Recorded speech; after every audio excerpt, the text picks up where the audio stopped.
years ago, so when I first arrived almost 4 years ago, we had about 700 Canadian companies doing business here in India. Last year we had 1,000 Canadian companies doing business. Of those 1,000, about 400 are physically invested here in India. A few years ago when I first arrived, it was about 270, 280.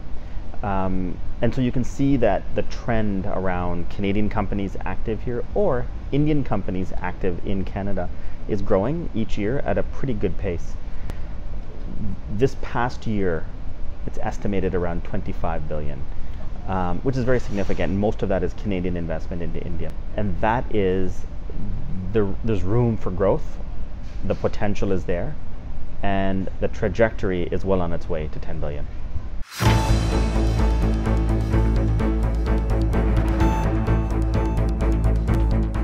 Well, let me say this.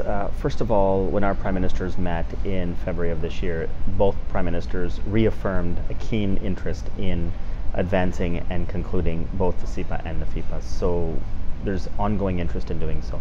Our negotiators continue discussions to try to make progress. The most recent exchange was in July, where they went back and forth with some updates. So there are efforts underway leading up to what we hope will be another round of negotiating at some point in the next several weeks or couple of months. So we remain keen. Against the backdrop of the tariff wars around the world right now, trade-related issues, there's never been a more important time than to try to conclude an agreement. So certainly there are efforts underway. That said, we're still apart on a number of issues, and it has to be a win-win agreement.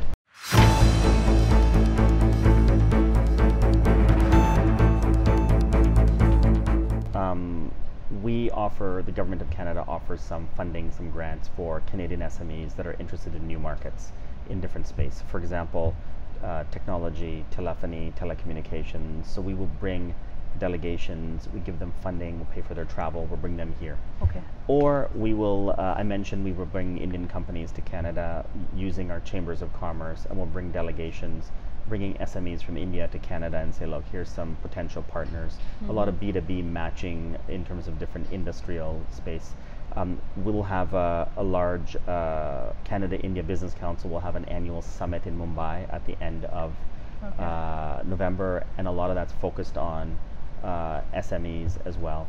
So we bring Canadian and Indian companies together. We'll do matching sessions, introduce each other's.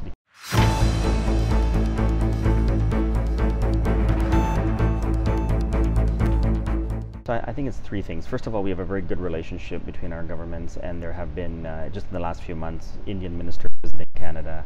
We're working on Canadian ministers to come here. Some back and forth at the ministerial level I think will be very important to facilitate new opportunities of growth back and forth. Secondly, it's something that I discussed earlier. We need to share the narrative of opportunity more actively. We need to talk about why India is a great place to invest and do business back in Canada, to talk about that in Canada, and share here more about why Canada is a great place to do business and invest. So more of that communications, outreach, share the narrative. I think that's something that's very, very important. And then third and final is under the umbrella of diversification. Canada has a big focus on diversification of our markets, new markets. Under that same line of thinking, moving to expand the sectors that we're active in. I've already given you some examples like healthcare. Other sectors could include agricultural technology, defense technology, just to name a few, creative industries as well. So it's to take what we've got, keep the momentum going, but then expand it to new areas of cooperation. Great. Thank you so much. Thank you very much. Thank you very much for your time. Thanks, Neha. Thanks.